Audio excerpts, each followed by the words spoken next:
Menghitung dari delta H.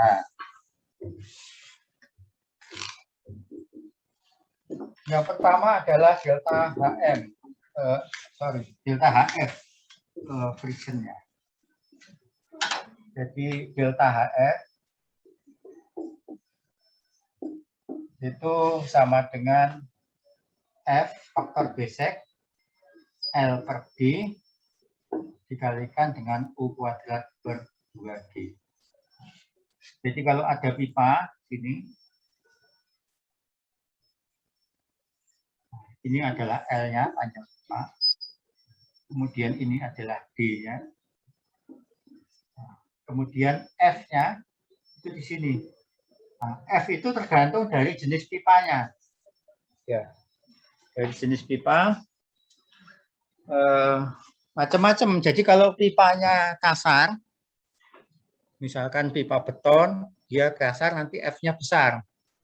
Nah, tapi kalau pipanya halus, misalkan pipanya dari PVC atau dari kaca, ya lebih halus, nanti F-nya kecil.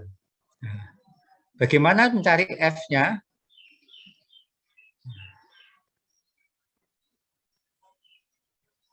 Saya perbesar. Ini kelihatan ya PowerPoint-nya, PDF-nya. Gambarnya kelihatan? Kelihatan, Pak. Kelihatan.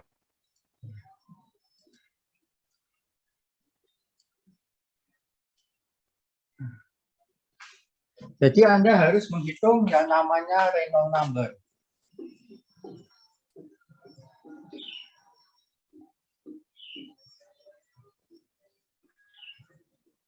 RE. Nah, ini RE.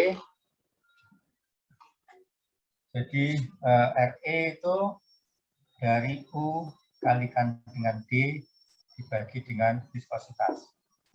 Jadi U-nya adalah kecepatan, D-nya adalah diameter, ini adalah viskositas.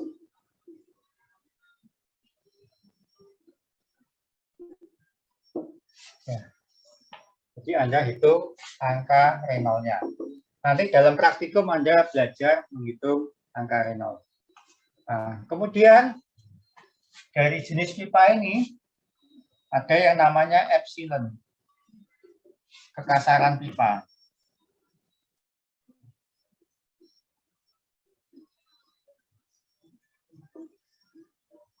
Nah, di sini ada dua parameter. Pertama Reynolds number tadi dihitung, yang kedua adalah epsilon per D. Jadi kalau Anda sudah dapat di sumbu X ini, di grafik ini sumbu X-nya adalah bilangan Reynolds. Mulai dari 0 ya, 10 pangkat 3 sampai 10 pangkat 7 dan seterusnya sampai ujung sini. Ini adalah Reynolds sumbu X-nya. Kemudian sumbu Y yang kanan itu adalah epsilon per D. Epsilon per diameter. Nah, jadi caranya kalau Anda mau mencari misalkan RE-nya, contoh ya, untuk RE sama dengan 10 pangkat 6. Kemudian epsilon per D itu ketemu misalkan 0,001. Nah, maka F-nya, kita cari di grafik ini, 10 pangkat 6 itu ini, ya. Ini garis, saya ganti warnanya saja.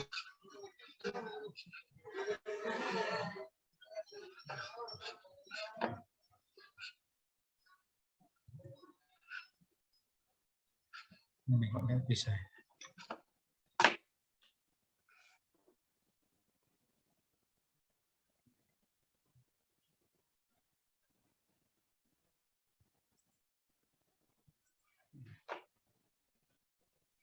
10 pangkat 6 tuh ini, warna merah ini ya. Nah, kemudian 0,001 itu grafiknya ini. Ini ya. Maka dari titik ini, ketemunya ini, pertemuan ini saya tarik ke kiri. Itu ketemunya di sini. Jadi F-nya sama dengan 0,02 sekian ya. Bisa mengikuti? Bisa, Pak. Nah, sekarang epsilonnya dari mana? Epsilon itu Anda bisa cari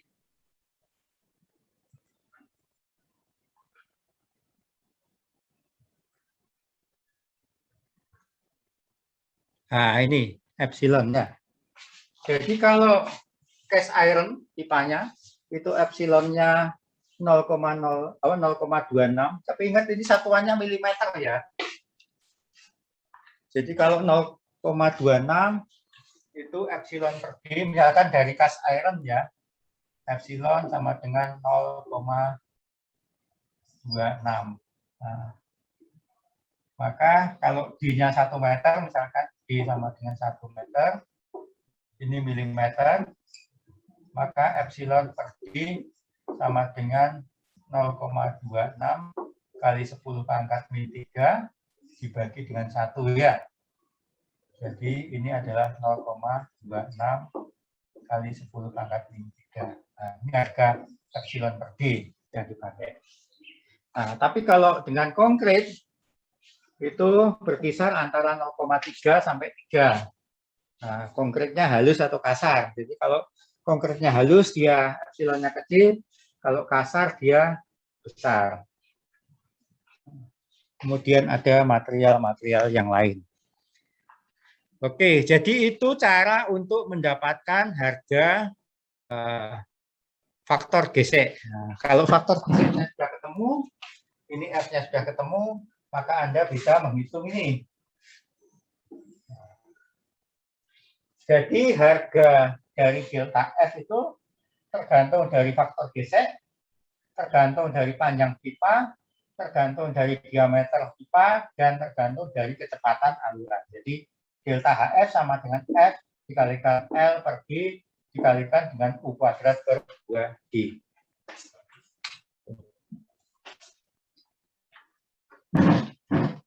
Nah, sekarang kalau mau supaya faktor geseknya kecil, yang pertama Anda bisa memilih pipa yang halus supaya F-nya kecil. Yang kedua, kalau panjang pipa misalkan sudah tertentu ya, diameter. Kalau diameternya besar, maka dia nanti delta F-nya kecil. Nah, yang ketiga, kecepatan. Nah, kalau kecepatannya dia kecil, maka nanti delta F-nya juga kecil. Nah, sebaliknya, kalau F-nya besar atau D-nya kecil dan kecepatannya besar, maka faktor gesek akan menjadi besar. Jelas, Kak? Ingin bertanya, Pak. Ya. Ini tadi kan satuannya milimeter, Pak. Untuk RE kecepatan diameter ini dan juga di rumus delta HF-nya juga pakai milimeter atau bagaimana? Pakai meter semua, Mas. Jadi yang rumus RE, makanya yang epsilon itu dirubah ke meter ya. Saya kalikan 10 pangkat min 3 itu kan dalam rangka dari milimeter saya rubah ke meter ya. Oh, baik. Jelas. Makasih. Jadi satuannya pakai MKS ya. Nah, sekarang bagaimana kalau kehilangan energi lokal atau minor?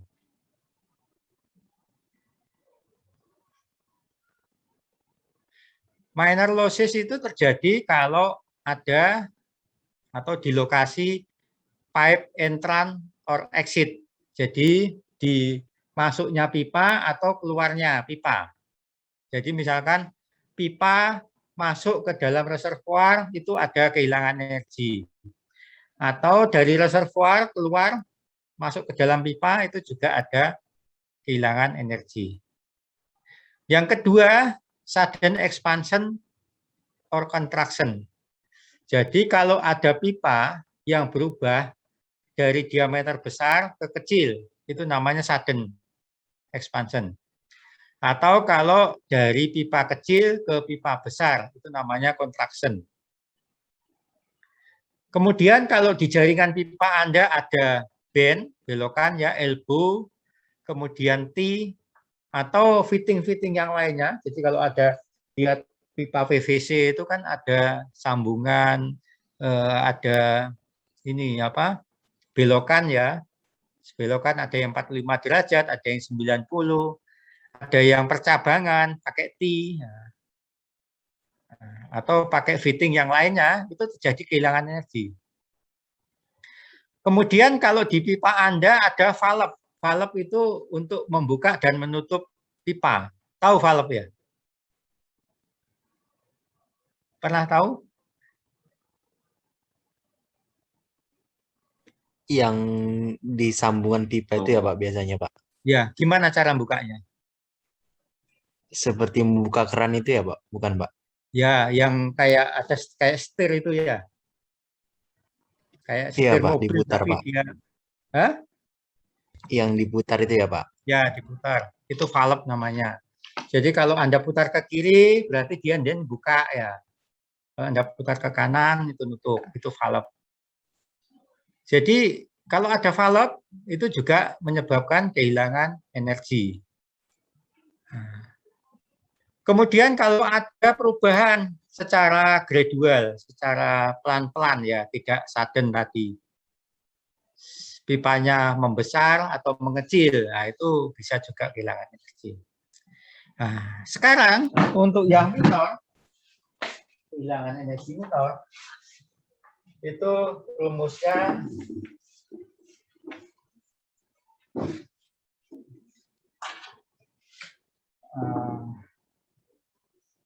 untuk minor losses ya. Ini tadi friction ya.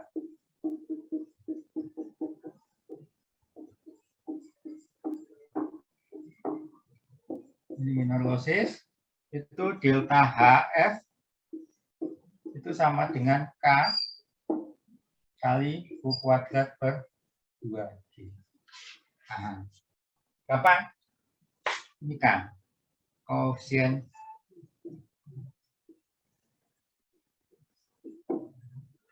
untuk minor ya.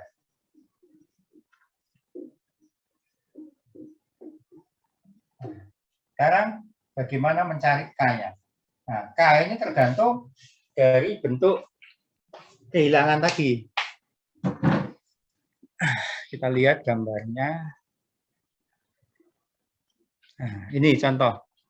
Elbow, belokan. Jadi kalau belokan 90 derajat, flange, itu dia K-nya 0,3. Jadi kalau breadth itu 1,5.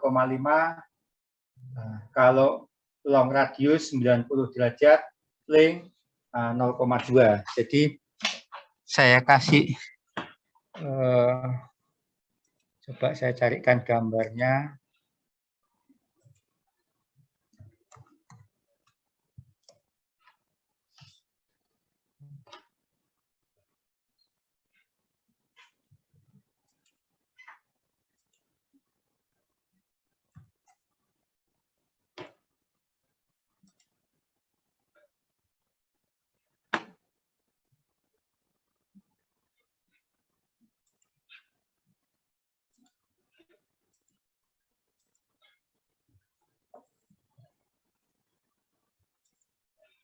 Nah, bisa lihat ini gambar elbow flank-nya. Bisa Pak. Nah, ini. Jadi kalau belokan seperti ini, itu tadi Anda bisa ambil harga K-nya.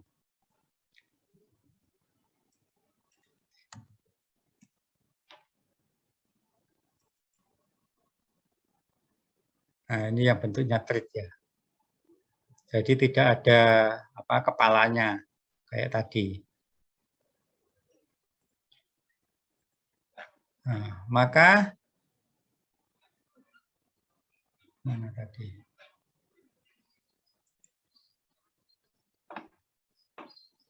Kemudian kalau bend atau belokan 180 derajat sama flank atau thread itu berbeda K-nya. Nah, thread-nya bisa K-nya lebih besar. Jadi tinggal nanti ngitung di pipa Anda itu ada berapa belokan, ada berapa T, misalkan ada ini dihitung. Nah, ngitungnya berapa masing-masing kehilangan energinya ya tinggal ambil K-nya. Jadi misalkan K-nya tadi 0,3, maka delta HF-nya itu sama dengan 0,3 kali U kuadrat per 2G. Nah, U-nya dari mana? Dari Q per A ya. Atau dari Q dibagi dengan 1/4 I di pangkat I.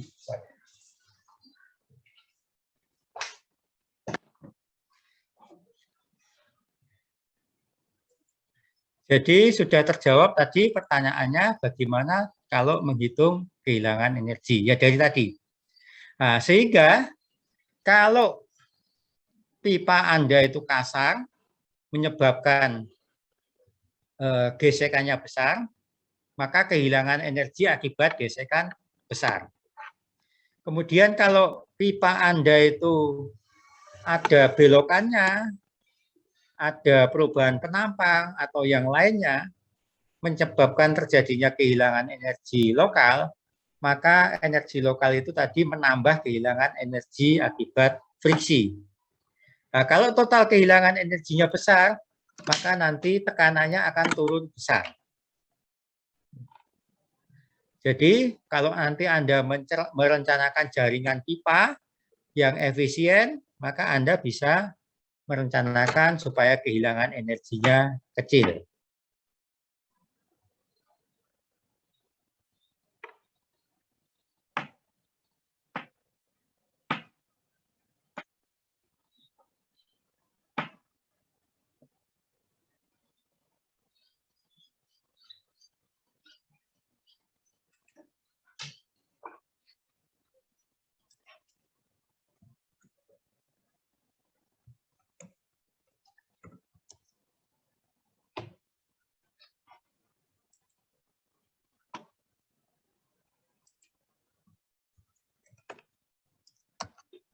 Pak, saya izin bertanya, Pak.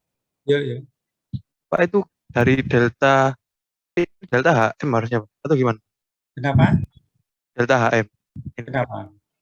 Itu kan 0,3 yang V kuadrat per 2G kok. Q per A ini maksudnya Bukan.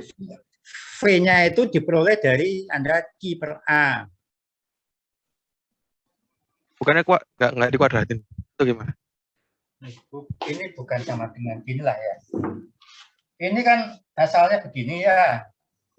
Nah, dari mana mendapatkan V-nya? Nah, V-nya dari sini gitu, ya.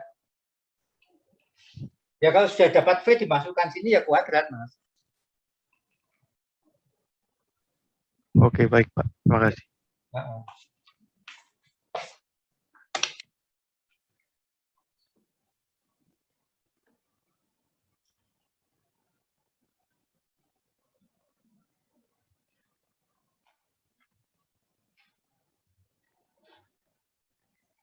ini ada yang baru gabung.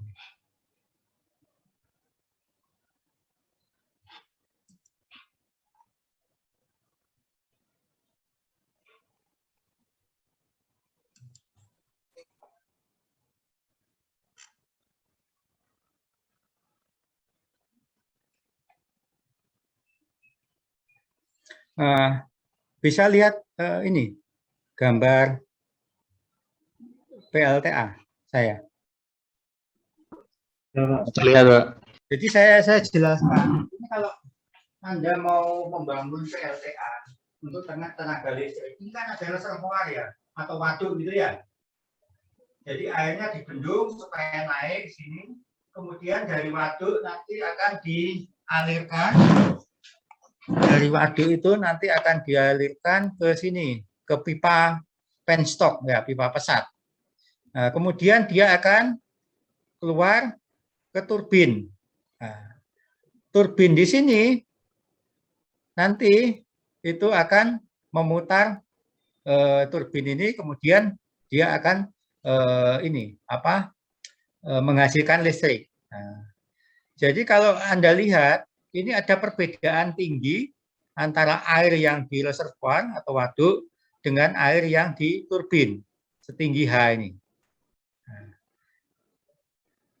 Kemudian kalau Anda mendesain pipanya penstop ini tidak efektif, sehingga kehilangan energi banyak, nanti kalau Anda lihat sini, persamaan daya yang dibangkitkan oleh generator dari turbin itu adalah P sama dengan K, ini konstanta, kemudian kali efisiensi, kali H, kali Q. H-nya adalah tinggi air terjunnya, kemudian Q-nya adalah debit. Jadi kalau kehilangan energinya tinggi, nanti hanya berkurang banyak. Kalau hanya berkurang, nanti daya yang dihasilkan jadi kecil.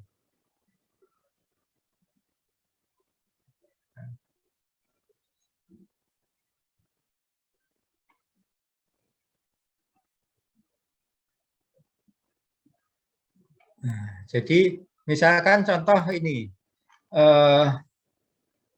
kehilangan energinya 5 meter gitu ya.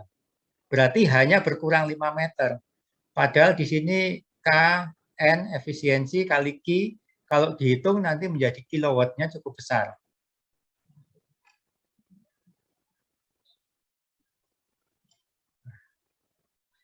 Jadi kalau kita merencanakan jaringan pipa nanti, diusahakan supaya kehilangan energinya kecil, supaya nanti daya yang dihasilkan oleh tenaga air itu atau tekanan dari tenaga air masih cukup besar. Ada pertanyaan lagi?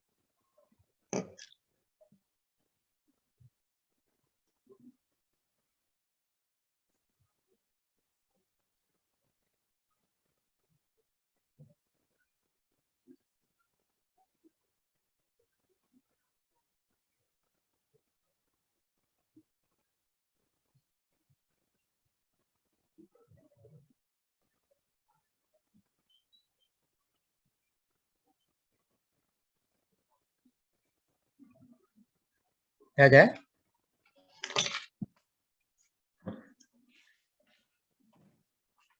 Tidak ada, saya lanjut ke saluran.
Ini dasar salurannya, dasar sungainya, kemudian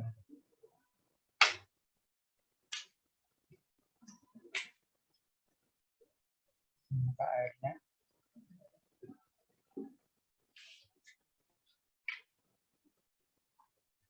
Jadi kalau saya buat penambangannya untuk segi 4 ya.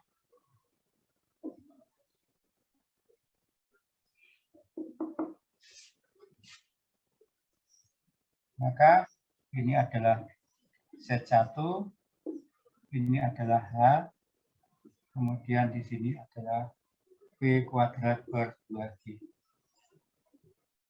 Ya, di sini ini adalah Z2, kemudian ini adalah H,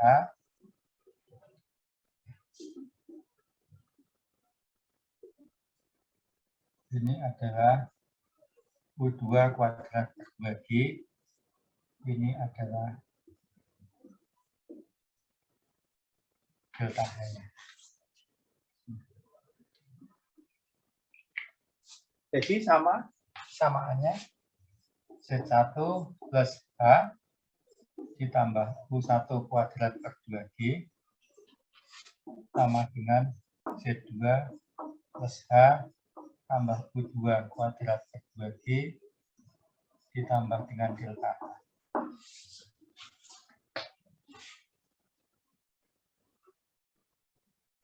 Nah, delta H ini itu juga terdiri dari delta H friction. Nah, ini juga minor.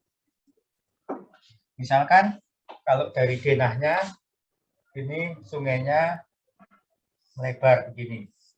Ini penampang 1, ini penampang 2, atau menyempit. Nah, gini. Ini penampang 1, ini penampang 2. Jadi sini ada delta HM. Nah, sedangkan delta HF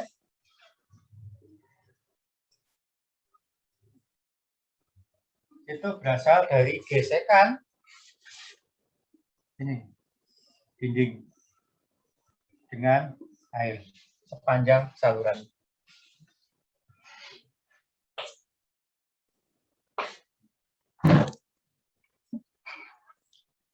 Nah, perbedaannya kalau yang aliran pipa tadi pakai P1 per gamma, tapi kalau aliran terbuka itu langsung menggunakan H1. Jadi H1 sama dengan P1 per gamma.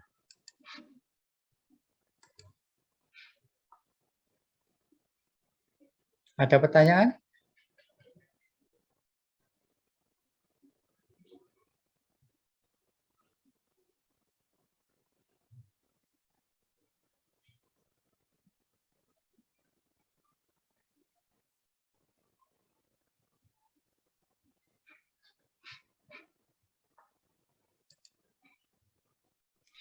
Izin bertanya, Pak.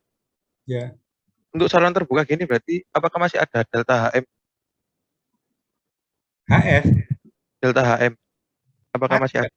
Ya kan ada gesekan antara dinding saluran dan dasarnya kan? Dinding dan dasar saluran dengan air. Kalau perubahan penampangnya nih, Pak, misal sama gitu. Ada juga. Jadi kalau perubahan penampang, kalau penampangnya berubah dari besar atau kecil, dari kecil atau besar, ada juga. Jadi tetap dua-duanya ada delta HF dan delta HM. Nah, kecuali kalau salurannya misalkan sama ya, aliran seragam tidak berubah ininya penampangnya, berarti tidak ada delta HM.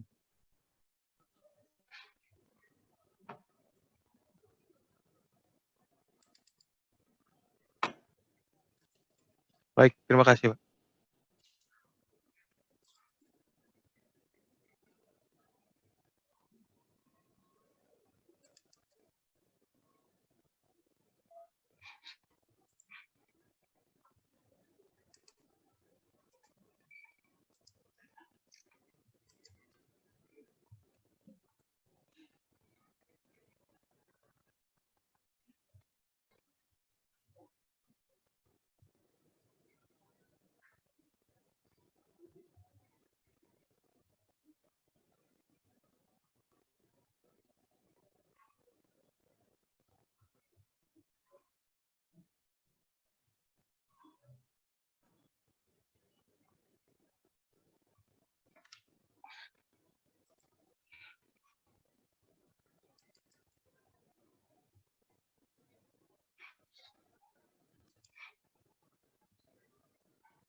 Ada yang lain?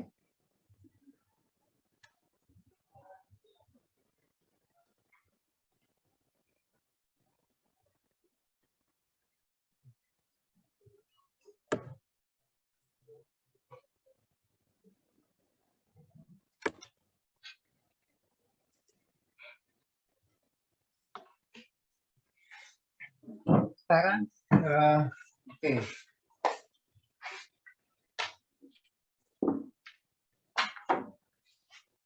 Ini H1, ini H2.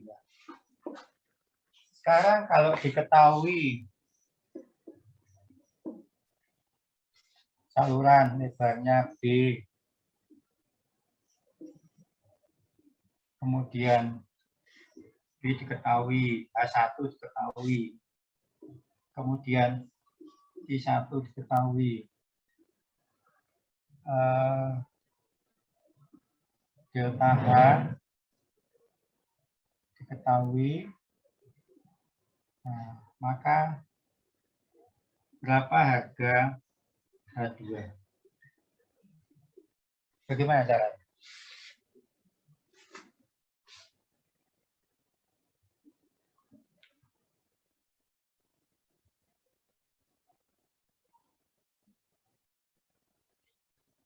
Bagaimana cara mendapatkan H2?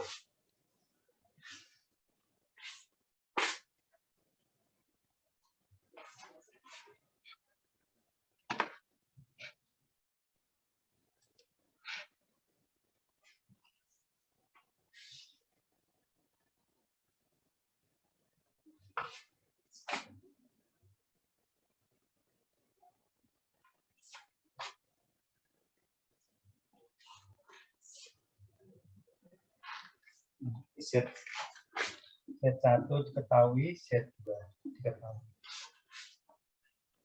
Yang belum adalah ini. Gimana caranya? Dimasukkan ke persamaannya, Pak. Sama ini ya. Yang sebelah kiri diketahui, Z1 tambah H1. I diketahui berarti P1 sama dengan I bagi A1 ya.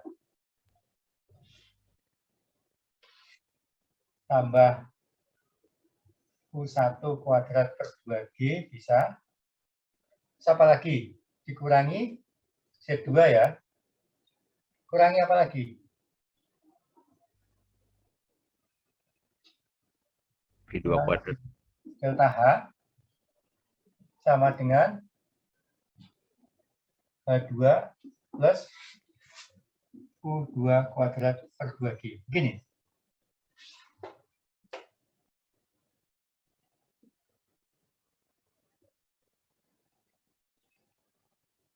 Gimana?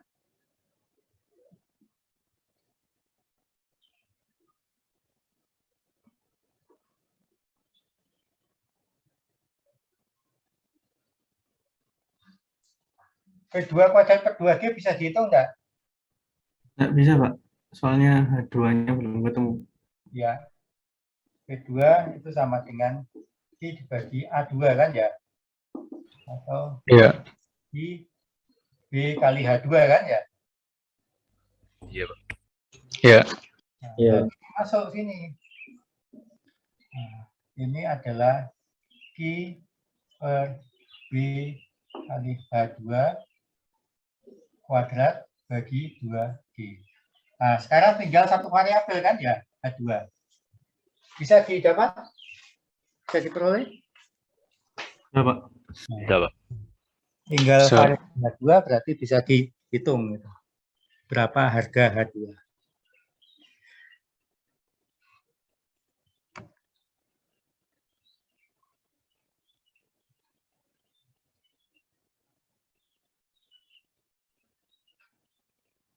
Bentar, presensinya belum saya ini tadi ya.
Ini hasil tanya apa ini delta H?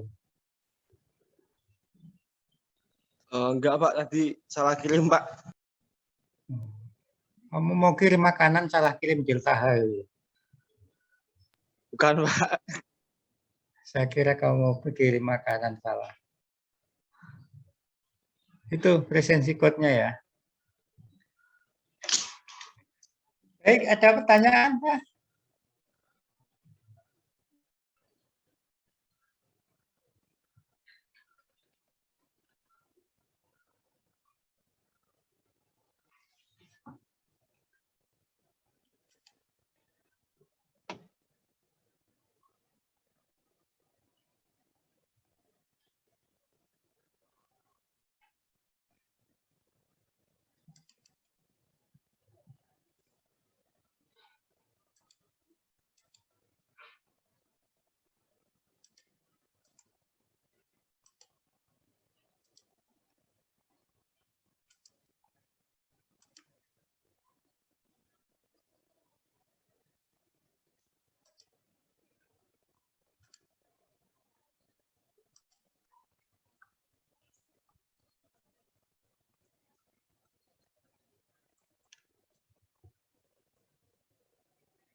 Bisa kelihatan videonya ini?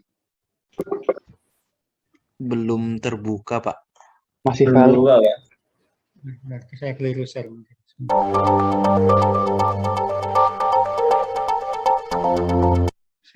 Susah.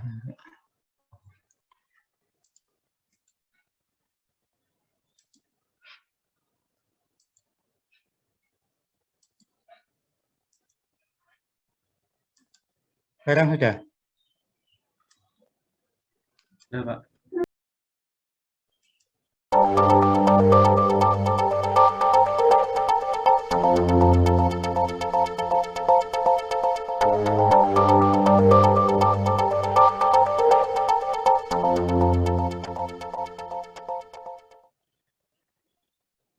The most diverse substances are transported and distributed in piping systems every single day. They can include solvents and chemicals, oil and gas, or steam for energy transmission. The fluids flowing through pipes often have completely different properties. Therefore, different principles for their measurement are required. One method is flow measurement, based on the differential pressure principle. Some 300 years ago, Swiss mathematician and physicist Daniel Bernoulli discovered the direct relationship between the pressure and speed of a fluid flowing in a pipe. Italian physicist Giovanni Battista Venturi also performed experiments on flow, and in 1797 he built the first flow meter for closed pipes, known as the Venturi tube. Here is how this measurement method works.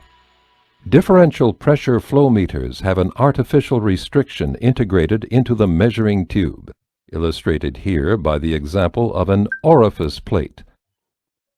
Two holes are located in the pipe wall, one before and one after the orifice plate.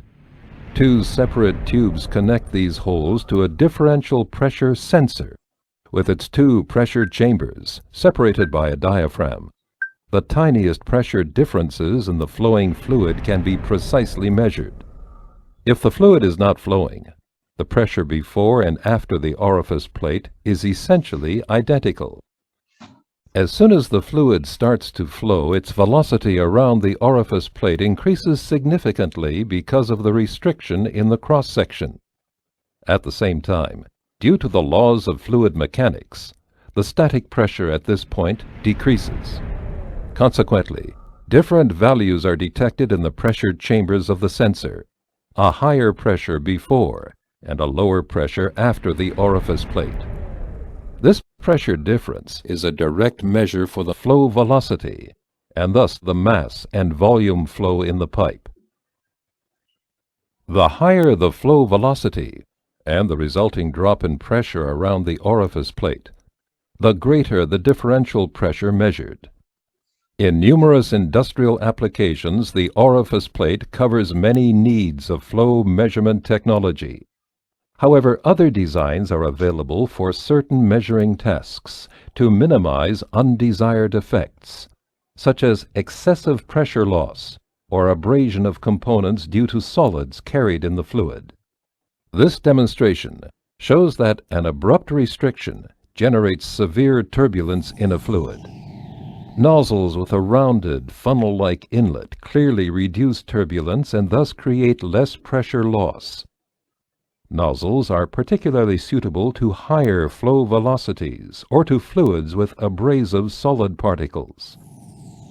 Turbulence reduction is even greater with Venturi nozzles, and finally with Venturi tubes, where the restriction is created by longer conical constrictions in the pipe wall. All these designs can be supplied with different restriction diameter sizes, so that the pressure loss and the differential pressure generated can be optimized for the process conditions. Industrial flow measurement using differential pressure has been tried and tested in numerous applications worldwide for about 100 years. With this measuring principle, all liquids, gases, or steam can be measured, even at extremely high process pressures and temperatures. Every differential pressure flow meter manufactured by Endress and Hauser is configured to customer specifications and pre-mounted. For all applications, we have the right solution. Endress and Hauser, your single source supplier for measurement technology. Bisa ini prinsipnya. Gimana prinsipnya?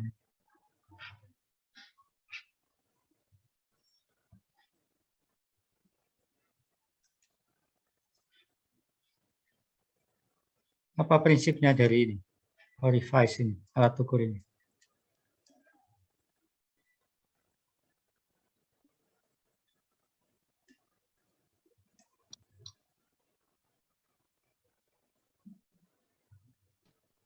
Ini kan pipanya ya, terus diberi hambatan diameternya lebih kecil, ya kan? Ya, Nah, berarti ada kehilangan energi lokal di sini ya. ya, Kalau frictionnya ada nggak? Ada. Ada di pipa, tapi kalau yang di lokasi ini, dia kan pendek ini alat ukurnya. hmm, Yang diukur kan di hulunya penyempitan dan di hilirnya ada 2 pipa orifice ini ya.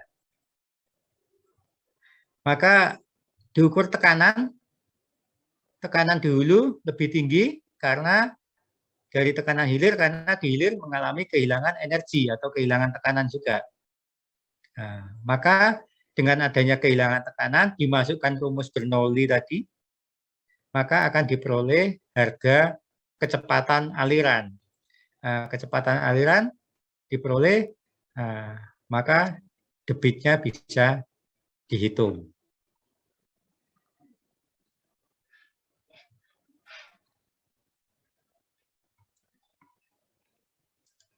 Yang lain coba. Ini kemarin manometer kemarin.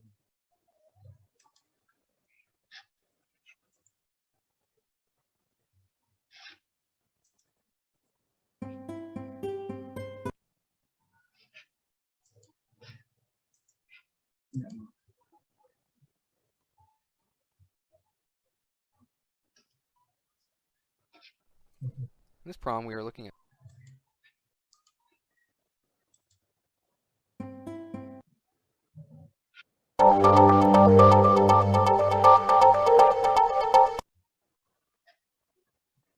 Physicist Daniel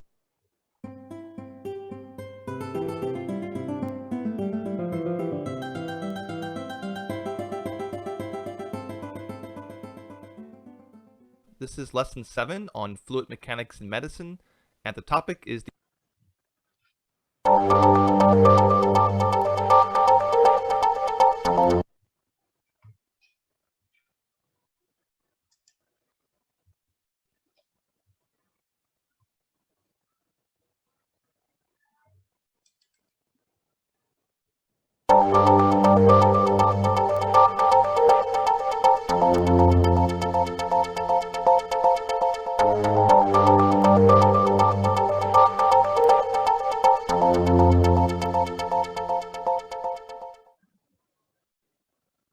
The most diverse substances are transported and distributed in piping systems every single day.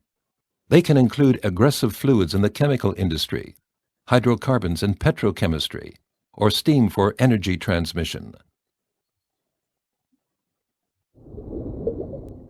The fluids flowing through pipes often have completely different properties. Therefore, different principles are required for their measurement. One principle is flow measurement based on dynamic pressure detection using a pitot tube.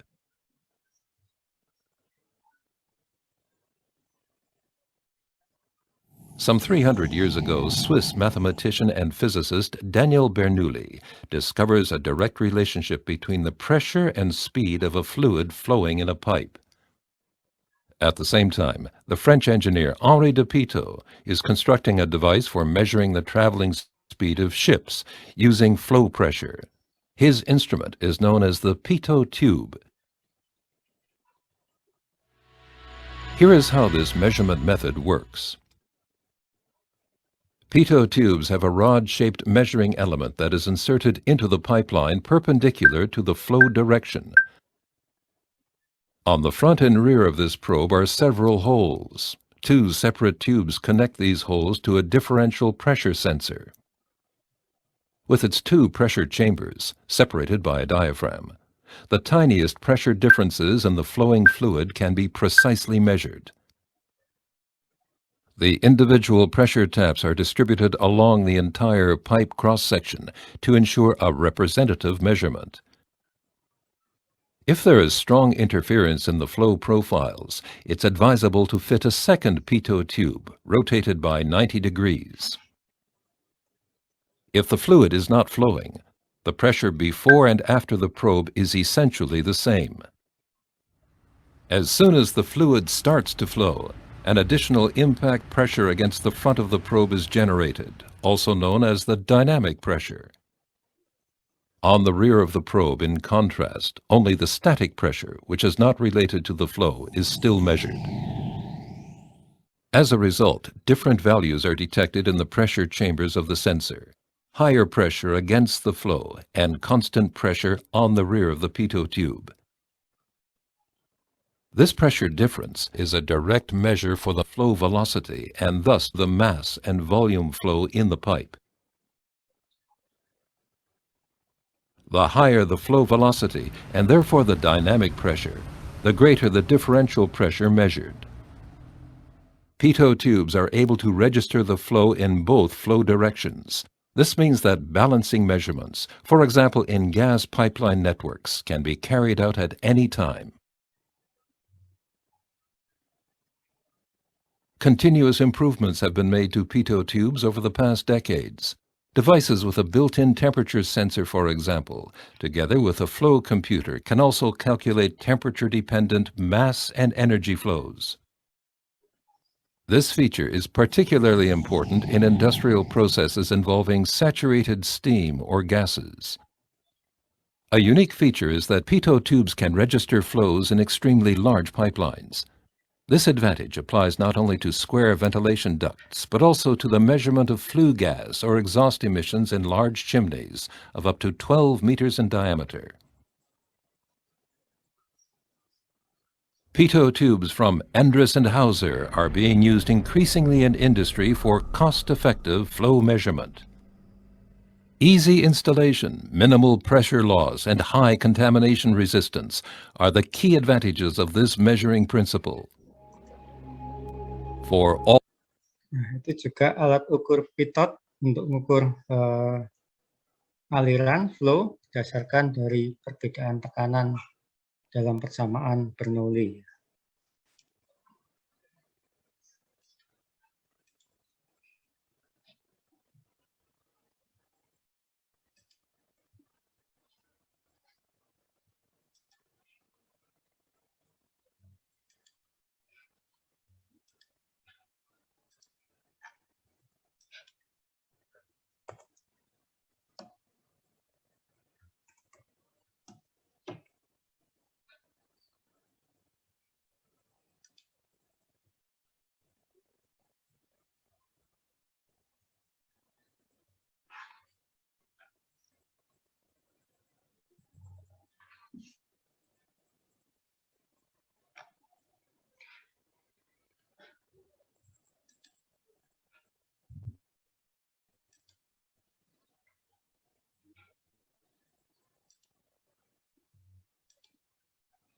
Saya carikan videonya lagi.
Ketemu videonya.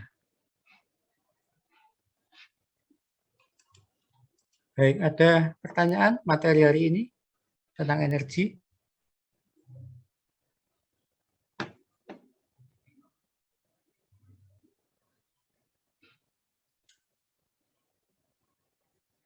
Halo?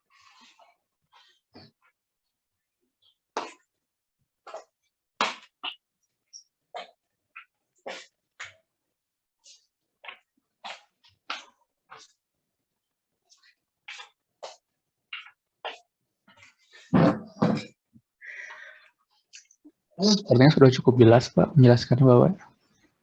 Oh ya sudah.